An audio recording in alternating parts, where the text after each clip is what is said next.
And here we go, heroes. Back in a game that actually does what it says on the tin.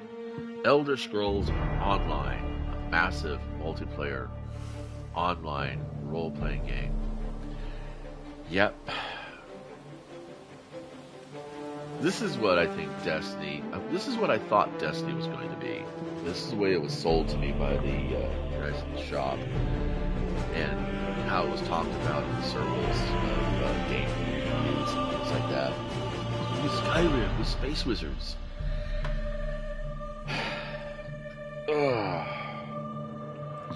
You know, there's a large part of sci-fi that appeals to me, but I like science fantasy. Things like Star Wars, you know. But, and again, you know, also a nice gritty adventure like Blade Runner. Some people don't like the bustle of cities, but I come from a big family, so it reminds me of home. Yes, indeed. Customize your character. Be anything you want, for the most part. Ah, cool. Oh, the charity bits worked this time. Cool. Write those down. This is about probably the only grindy part. I wish there was like a delete all version. Just get the rhythm and everything goes fine. Just like everything else in life. Okay. Now for our mutual entertainment, Miri's going to dance on the table. Another visitor? How exciting. Not to be rude, but you all have such fascinating turns of phrase. I absolutely love your voice, by the way. I could listen to you for hours. Oh my God. I have so many questions. That's Perhaps ironic. later, at the end? Okay, that's enough of that ego stroking shit. Let's check out the stores and see what we got going on here. Okay, so Griffin's necklace. That's an easy 5. So yeah, I mean, there's adventuring, of course, obviously, but this is how I like to start off. Just like I do, don't do that just because. No, never shop the platinum necklace stuff. Do one for that. And sell all your greens. You can sell the blues and purples. Sell the rares and hires. But everything else, just kind of sell to your merchants. Let's see, do I have any more of those? Yes, I do. 5.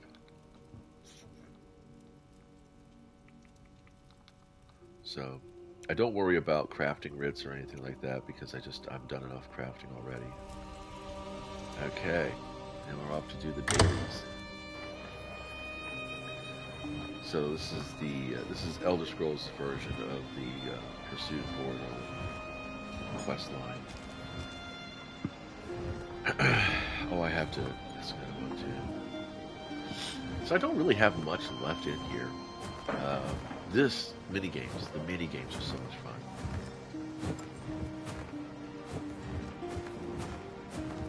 You know, that lead's gonna expire. Let's first go ahead and take care of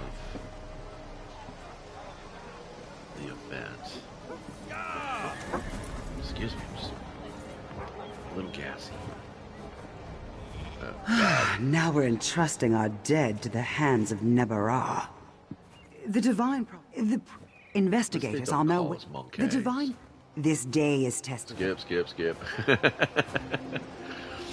Classic MMO. Classic MMO. Well, the Griffin fight is going to be a little bit less than fun.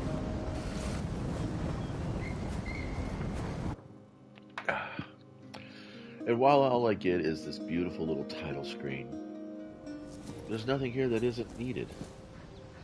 You know, I'm not wasting code on a animated ship that just, you know, it looks nice and it's collectible, but I mean, aside from that, whatever.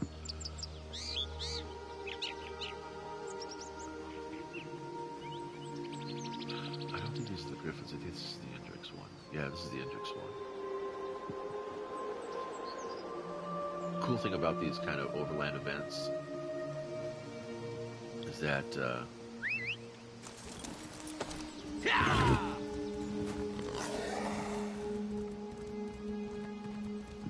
have to get something to eat soon.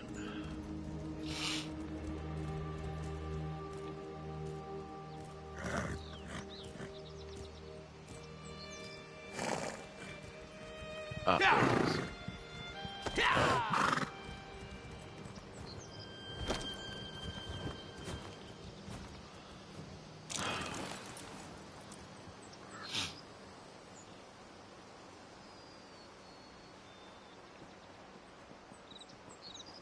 Resources.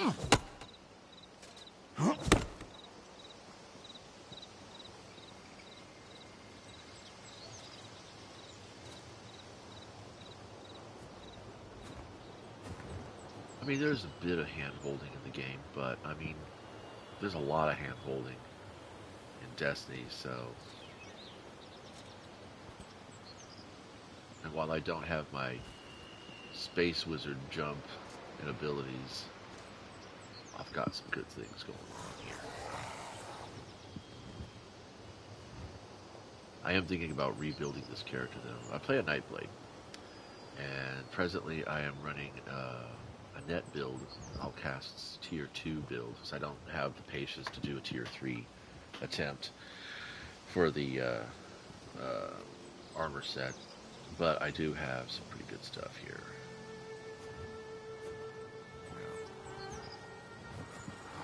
I got the Bloodspawn Visage, and then I've got the Bloodspawn Arm Cops.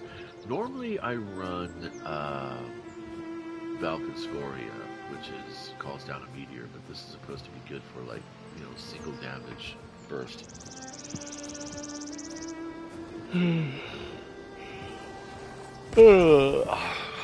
Here we go.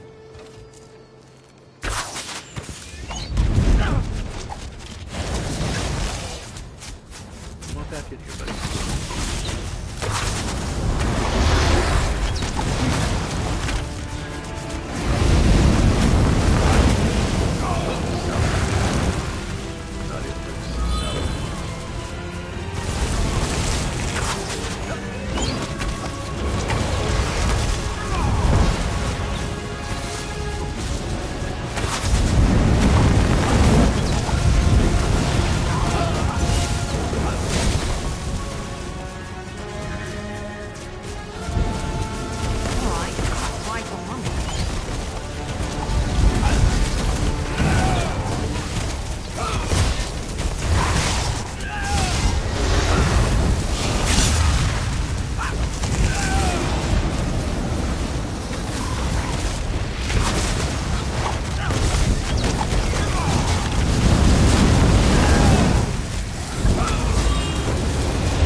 See, that's loot. That's loot. I don't know what Destiny's problem is. I mean, the people who play video games, we want to gorge on loot. We don't come out here to just, you know, fuck around. You know, we're looking to do stuff. Feel rewarded for your efforts. There's very little that I do in this game that I don't feel some satisfaction for my efforts. I mean, seriously. It could be something as simple as just, you know, participating in an overland boss fight.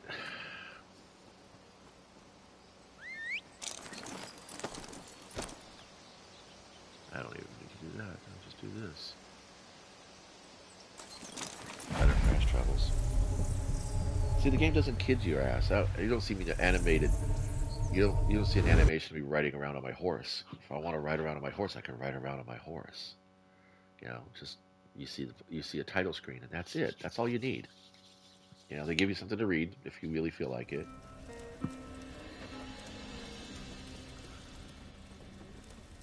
And you know, the load speeds today have just been exceptional.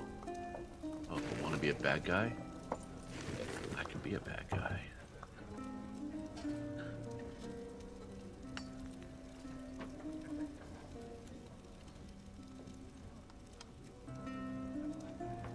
Interesting.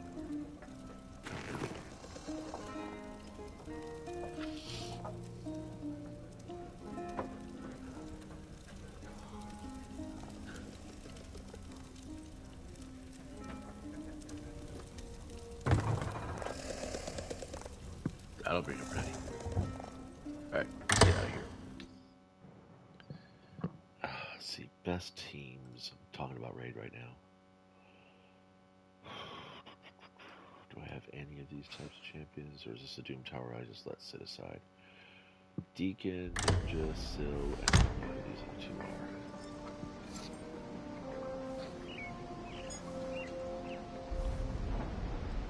Trunda.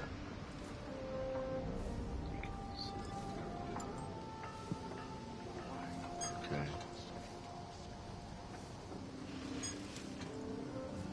There's Trunda. There's I'll throw an Apothecary just for a good mix. Should be good.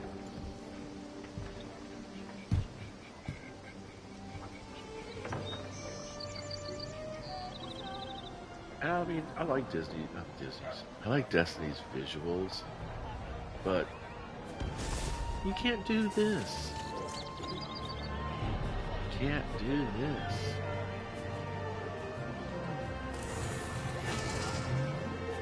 I mean, I don't know. There's two reasons why I keep my PlayStation Plus. Well, three reasons really. Elder Scrolls Online, playing Minecraft with my kids. Our appointed agent returns. Your report quickly. It's a travesty that these were... I must admit, the newcomers who we've contracted have been pulling their weight. I mean, there's some is surprising, to say the least. We're fine, girl. But let's be fair, you know, you're getting into a mecha to fight the actual human being, and it's so satisfying when you watch their mech blow up. It just is. Let's go to Clockwork. Or I could go... No, let's do Clockwork City. I like Clockwork City. Yeah, we're doing okay. Made it through the first wave. My champions in Raid are at a point where I'm satisfied with their performance. I know that unlocking their masteries and booking up their relevant skills will be the most important thing to do. My gear sets are... I still qualify them as early game. I maybe have 4, maybe 5 artifact sets that are just pretty as good as you're going to get on free-to-play, because I'm playing free-to-play on Raid. I refuse to pay any cash into the game because, like everything else, it's so based on RNG that, you know, it's a casino. It's a gotcha game. The house has to win. then, of course, free-to-play accounts, like I've been saying for a while now. Free-to-play accounts exist for two reasons. One, to get you hooked and, paying in after you've invested months as much as the next bird.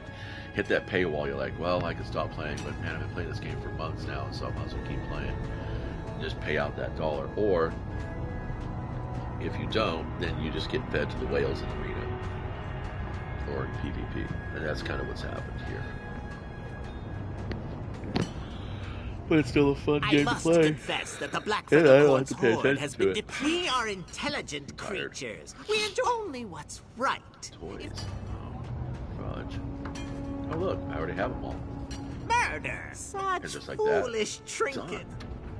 Don't have to waste my time anymore. Isn't that amazing? Who'd have known? Who'd have thought, huh? Yeah, who'd have thought? Let's see. I should have 10. Oh no, I can do this. Just get 12 tickets. I already bought everything I want from the event merchant, so I don't need to worry about that. And that's the other thing too, is when this game is, when you're done with the event, you don't have to worry about not having anything to do, because there's so much to do.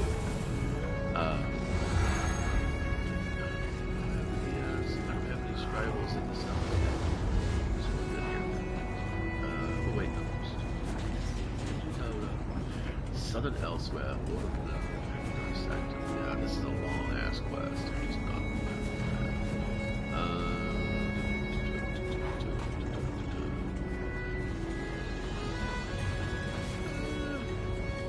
Let's just subscribe. Who's coming up?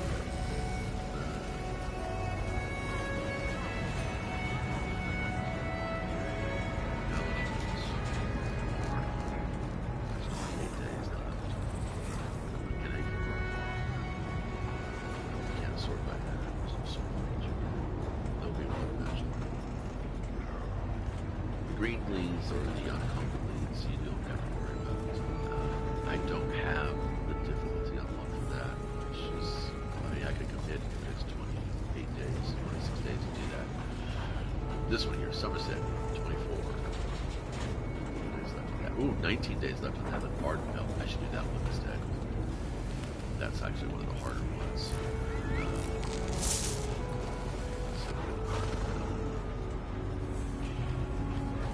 So yeah, I'm fast traveling by way of my firehouse. You know, you can earn that through activities, bio, silver, gold. Okay, we got through the first one. Great job, that's pretty good. It didn't take too long. Let's see how far this carries me. Got to get to the first secret room or the main first boss by this evening. Well, I haven't got to do anything. I want to.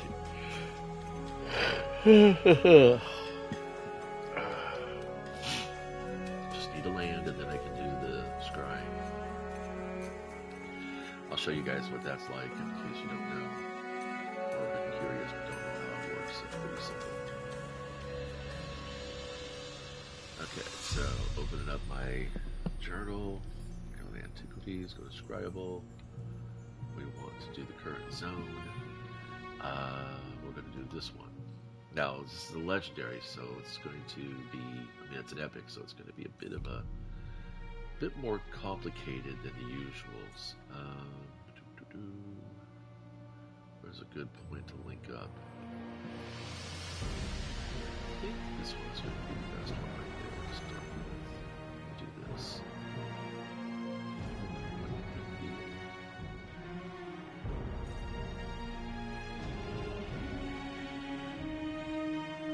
Oh, because I have to be dirt.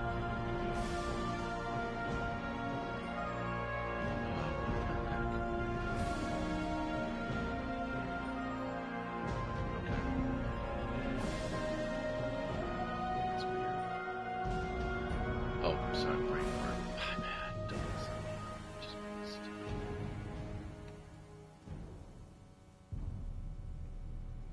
What we want is this. There we go.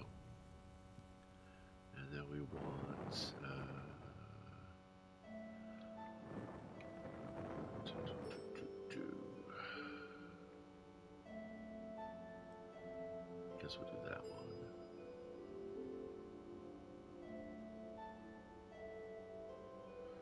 No, I think what we should do... It's not time sensitive too either, so you totally have to worry about that. We'll do this one. Go. See? Simple, easy, easy, easy. Chug. This game, you got it anyway. I mean, even if you just get one sphere done, it'll let you know. So it's just like clearing all the possible spots, and then it isolates it down to that one tiny little doodad way over there. That's cool. And you don't have to worry about keeping it on the map because it'll be there. And I don't want to waste the gold. Fast traveling, it's 131, but it escalates. So you want to be careful. I want to close to 1,000 gold to speed travel to location because time was really early for me in the game, very early game, and I was unaware. I wasn't even paying attention to the gold. I was just going, and then all of a sudden I was like, "Whoa, I have no gold. What the fuck?"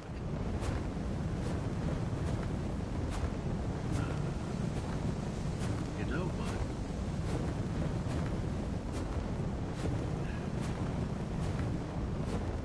Fuck it. I'll just ride it. Let's go. Yeah. Waypoints. Compass roses. Tracker bars. I mean, I don't know. I don't think Destiny is ever going to get to this level of MMORPG. It's so ridiculous that they call themselves that. That's like me calling myself a bard. Well, I guess I am because I do tell stories. But let's see. It'd be like calling me a 5-star Michelin chef. Well, I don't know. I guess technically I could be. It's just about recognition. Okay, let's see. Call myself something else. Oh, an internationally successful artist. No, that still doesn't work. That's about recognition as well.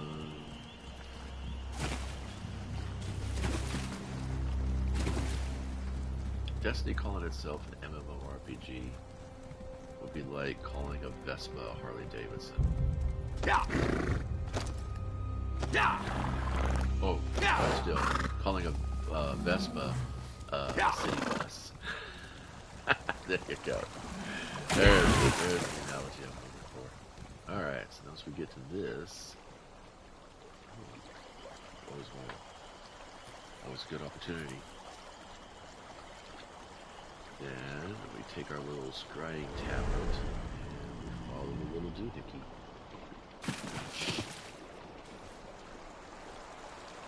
Sense of the zone. There we are. Inside. Dig it up. Okay, so we'll go ahead and use the L1 feature to locate. Oh, that was fast. Then we go to L2, and we want to go doot, doot, doot. Doot. Then we'll do this.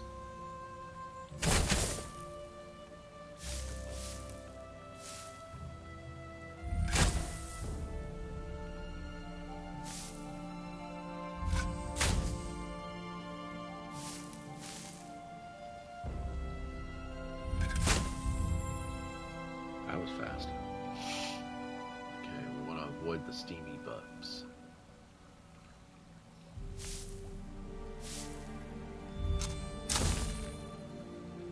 And we also want to avoid... We can do this. That's gonna cause the fractures.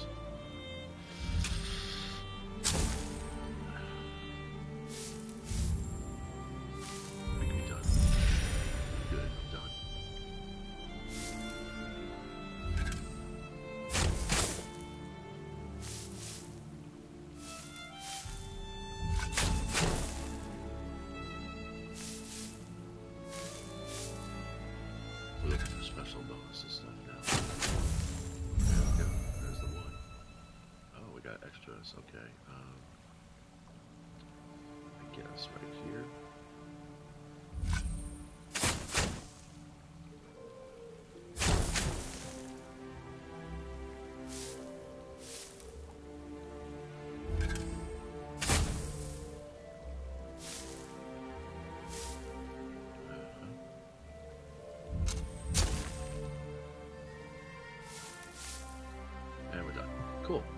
Cool. We got one little bonus thingy. Got the house round ritual table. And pretty sure that's a furnishing that I can actually add to my house.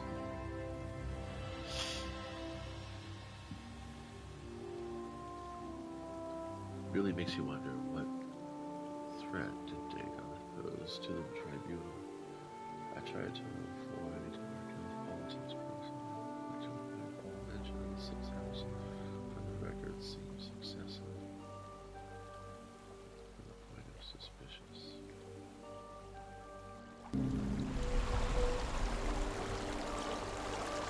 That's pretty excellent. And she gets inspiration. Oh my god. Hope we find something interesting today. And let's see. We can unlock a new skill for her. So, what do we want? So, she's a ranged attacker. So we have trick shot, we have piercing arrow. Okay, so that's fine. Let's do soul thief. Life absorption, blood transfusion. As soon as blood transfusion grants us.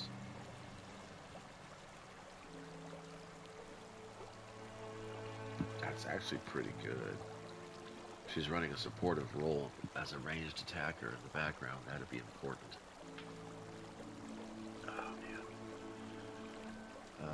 Mask of Torment. That would be kind of nice for crowd control.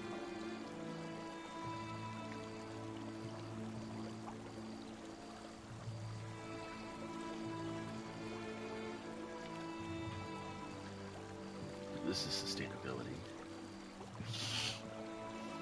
What a worry too much about. Deadly Assassin.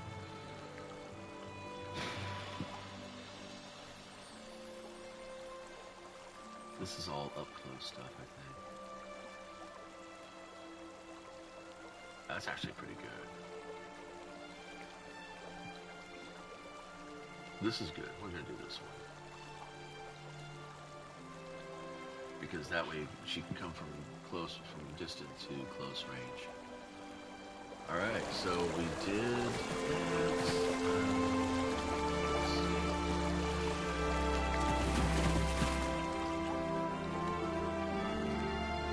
I started playing Elder Scrolls because I'm a big fan of Dungeons & Dragons fantasy RPGs. And I wanted an experience that was, you know, kind of rooted in that feeling. And I had a lot of fun with Skyrim. You know, as basically dark ride singular plot it was, in spite of the fact that nice it's hole. As open-ended as any game of that era could be, it still seemed kind of, you know, limiting in that, well, there was only so much you could do meanderingly around, wandering around, doing nothing without starting to make, you know, get bored with it. We got to the point where, you know, my son and I were doing speed runs, building characters just to race through the story and see how fast we could get to moving. And that was a lot of fun. And doing speed runs, I guess, is kind of a fun thing in general. It depends on the game, though. I don't like doing... doing a speedrun in Destiny is more of a function of practicality. You want to get through fast as possible. That's why I don't do raids, and I don't do legendaries this or grandmasters that, because that shit does take time.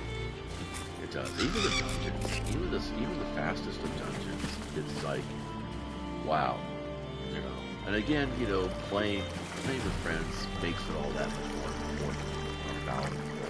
That's the thing, is that Destiny is a game you play with people, you know.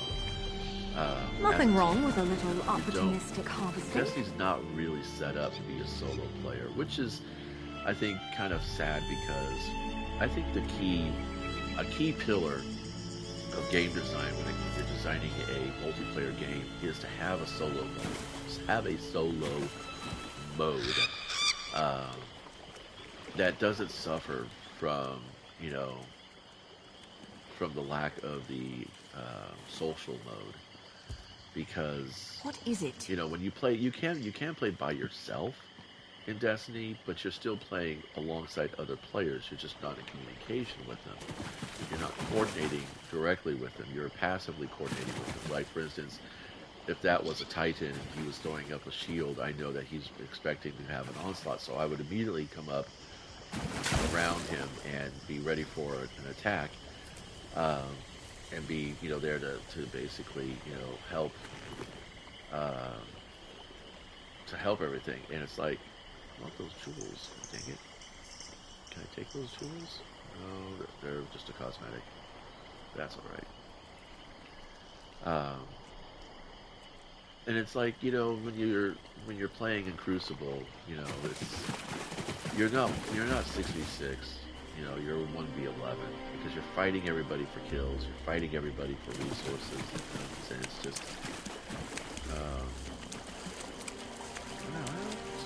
hey, foul water, right? There we go.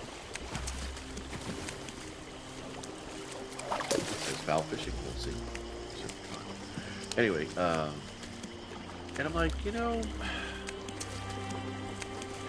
it's not a single player experience because you're still in a group of people. You're not technically. I think that's why I like the Lost Sector so much, because it is a true single player experience. Nothing anybody does is going to have a negative effect on my experience, and nothing I do is going to have a negative effect on anybody else's experience. I don't have to worry about anybody else's fun. I can just worry about my own. And that's important when you play video games because that's how video games started. You know, Pong was one of the first video games, and you played it against another player. But you could also play it against the machine, you know, eventually. Then the real heyday of video games came out with Pac-Man, and Space Invaders, and Ash Boys, and, you know, Dig Dug, and, you know, things like that. And it's like, you know, there's a reason why those games did what they did is because you may have competed with a group of people around you, like, you know, whoever got high score that evening, that afternoon, bought drinks for that night. Or, you know, whoever got low score that afternoon bought drinks for that night. So there was motivation, but that was player-built kind of motivations, you know? And I think that's what I liked about Destiny 1, is that in Destiny 1 there was enough openness and flexibility within the gameplay that we as the players came up with our own personal challenges. We were the ones that showed Bungie we liked climbing up walls and exploring, in and out of the maps. We're the ones who came up with crafty clever ways of, you know, choosing out, you know, boss fights, like throwing solar grenades to push Atheon on the platform, which of course they patched within about 2 weeks. We were the ones keeping Bungie on their toes, you know, redesigning and fixing things in the game that we were finding and breaking. And in Destiny 2, there's not much more. There's not anything to do about that anymore. It's kind of like, you know, every time Telesto goes foul, it kind of feels like it's a false flag. It kind of feels like it's been set up. When things get glitchy in Destiny 2, it feels like Bungie's doing it on purpose to try to let us think we're finding these things, that we're doing these things. And I'm not, because I'm like, unless you're like truly slapdash and haphazard, there's nothing any designer does, artist or whatever, nothing is put into a composition by accident, you know. Bob Ross was all about happy accidents, but he was talking about technical accidents, like, you know, the brush went too wide or too narrow, or I chose, you know, a color that was too translucent. You know, I accidentally got a drop of paint on this location I didn't want there. You know, mechanical accidents are mechanical accidents, and I think at first Telesto was a mechanical accident, and, you know, and it turned into be a happy accident. It created a host of memes and a little subculture of, you know, chiding and poking fun at the designers and players, and it goes back and forth, and it's great. You know, it's okay. I don't play with Telesto anymore because it's just such a problem child, but you know, I'm okay without it too. So, but then it's like, you know, now getting back to like, sorry, it's like completely off that topic. Destiny 1, we came up with our own challenges, like climbing here, doing this, and trying to go faster, you know, finding cheesy ways to finish things. Within the mechanics of the game itself, it wasn't like we were using third-party, you know, software or hardware to craft your code. And then in Destiny 2, they took those things and made them mandatory. And that's the thing, is that mechanics should be there to facilitate play and not dictate play. That's good game design. In right now, the most popular version of Dungeons & Dragons is the 5th edition, and that's because it has a vast scope of mechanics that facilitate power fantasies, but at the same time can be narrowed down to the gritty, crunchy intricacies of, you know, combat or intrigue or whatever you wanted to do. You have the flexibility to go and play the game in any way and never really break the game. And in role-playing games online, there's a lot of that there as well. I mean, Skyrim became what it was because of its flexibility of mechanics. No, you didn't need to be X, Y, and Z. You could be A, B, and 2. And still have the same experience, still have a good experience and everything else. Now, of course, optimizers, there's always going to be optimizers. This is you know, the way of gameplay that, you know, there's min-maxers, there's munchkins, there's going to be all these different player types, and they're all supported through good game design. Mechanics should be there to help speed up the play instead of actually, you know, being something you must do. Like, for instance, if we're going to take the Atheon battle, but when I take the Vault of Glass battle, actually, no. I'm going to just use something arbitrary. Okay, so you got a boss fight. And this is something I've used, I think, in the past as well. You got a boss fight, and every 30 seconds, the boss goes immune, and you got to fight these, you know, this wave of 6 to 12 enemies. And they're not much. You know, they're pretty basic enemies. Let's go check the Impresario just because.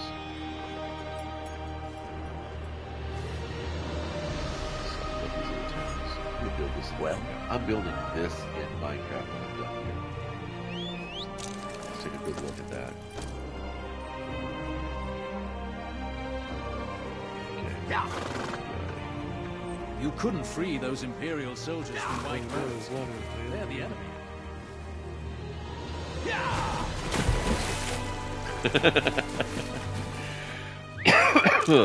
So you got a boss fight, and like I said, every 30 seconds the boss goes immune. You got to fight this wave of 6 to 12 enemies, and it's random. Okay, let's say the enemy is random. So you got two choices. At this point, though, after the first enemy, the first ad is taken out, a relic shows up, or an artifact is dropped by that ad, and you can use that ad to defeat the shield of the boss. The more of those ads you destroy, the more your friends in your group, if you're playing multiplayer, have access to those same things, so you can take down the shield even faster. So it's like, with just one enemy, you could take the shield down enough that you can do some damage, but then he comes back up, the shield comes back right up. And let's say the immune session lasts for 30 seconds. So it's 30 seconds, you can just total DPS, damage him, and then for 30 seconds you gotta fight these waves while his shield is up, and then the shield depletes for another 30 seconds. So it's like, you get like 3, maybe 4 phases that you're fighting the boss, okay? But the mechanic in the game is that if you defeat the ads, you can shorten the immunity time, which shortens the fight. And if you defeat all the ads, not only can you break his shield, but you can also do significant more damage to him, okay? Because the items that break his shield can also do damage to him. So the optimal play is to murder all the ads, and, you know, then take them out. That'd make the fastest play. But if you're playing just 1 or 2 people in this fight, and that's another thing too, like I said, good game mechanics can support single player and multiplayer at various levels. So let's say it's just you and some other friend, or an LFG, and you don't have the power to take out all the ads. Maybe you can score maybe 1 or 2 ads. You don't have to take out the ants. You could just go find some place to hide or resist the damage long enough, resist the horde long enough for the boss's shield to come down in 30 seconds. Your fight goes twice as long, but you can still fight them. You know, you don't have to have this min-maxed, optimal, roided out character and then have like a full team of 6 people to fight it. You could solo the entire encounter if you were clever and skilled enough and patient enough.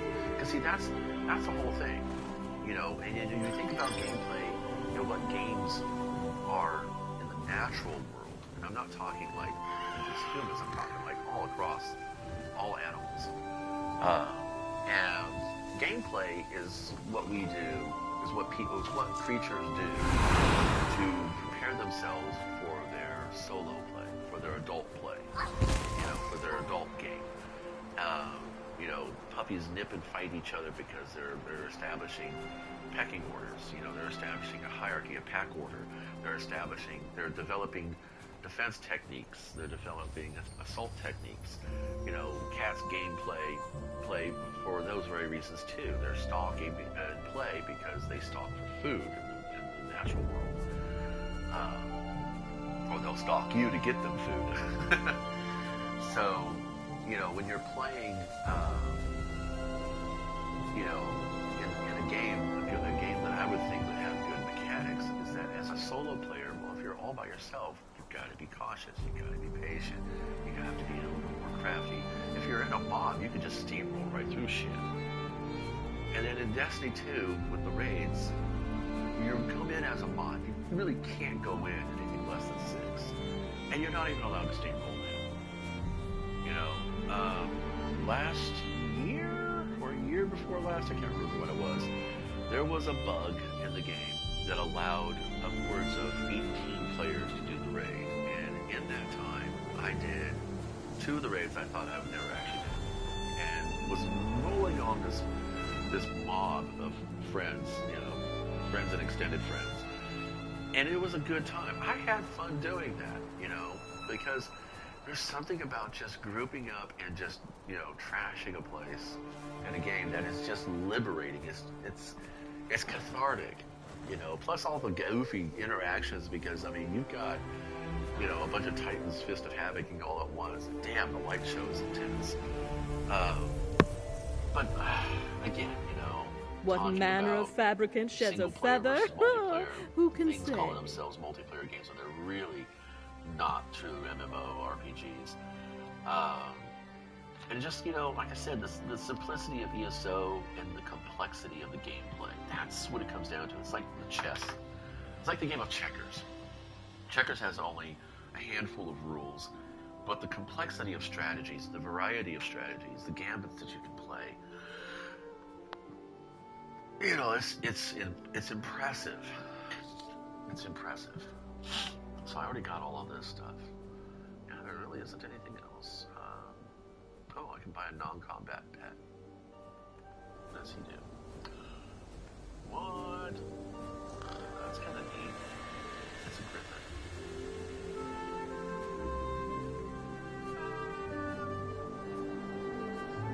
Is it limited just for his pets? It's a furnishing. I can put him in my house, obviously. Well, see, I can buy him where it's sold by that. Scales and advertised.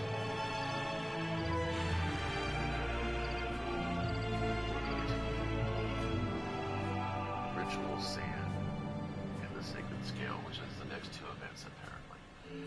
Yeah, we'll just keep saving up. I would like to get the pet, but, you know, this is kind of...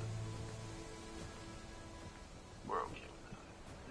And I guess that's going to wrap up my gameplay for ESO. I like that, you know, being able to just hop in and hop out kind of situation. Anyway, this is really going to be me for the rest of the afternoon. That's some of the idea that's in my head. Another good idea of gameplay, just before I go, and why it's been such a popular and solid and growing community for years, Minecraft. You can make up your own rules within the rules of the game itself. The rules of the game itself are there to facilitate your imagination, your gameplay. Destiny really doesn't do that. Elder Scrolls does. Elder Scrolls does. Elder Scrolls rules are there to facilitate my gameplay, my imagination, how I want to explore the world and engage in the characters. Destiny really isn't. Destiny is basically a PvP game.